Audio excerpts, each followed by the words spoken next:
আসসালামু আলাইকুম সুপ্রিয় দর্শক, স্বাগত জানাচ্ছি এফএম এগ্রো নিউজ ইউটিউব চ্যানেলের পক্ষ থেকে। আজকে 9 ফেব্রুয়ারি রোজ সোমবার চলে আসলাম গরুরি বাজার আটঘরিয়া পাবনা পাটের হাটে।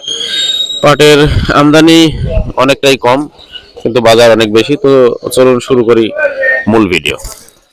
তো সরাসরি কথা বলে একজন ব্যাপারীর সাথে। আসসালামু আলাইকুম। মুরব্বি, আজকে পাটের বাজার কিরকম গেল? 5150, উপর বাজার 5150, 5200 গেল, 5200 গেছে। 5200 আর নিচে বাজার কত এখন? নিচে 5000 যেগুলো একটু ডিস্টার্ব আছে, যে চলে না সেই দিন কি ক্রসগুলি, খরচগুলো। খরচগুলি 5000। আজকে যে প্রিয় দর্শক দেখতে পাচ্ছেন, এইখানে কিন্তু অল্প কিছু পার্ট আজকে আমদানি হয়েছে।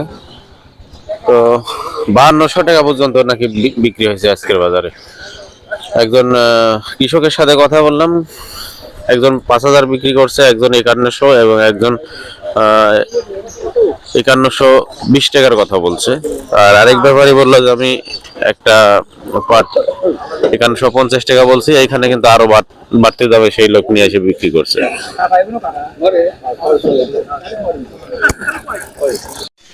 কি বেচা হয়ে গেছে? কি ভাই বেচা হয়ে গেছে পাট? হ্যাঁ ভাই, বেচা হয়ে গেছে। কিনে নিলি কত?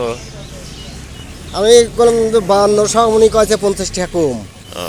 তার মানে 5150। আচ্ছা,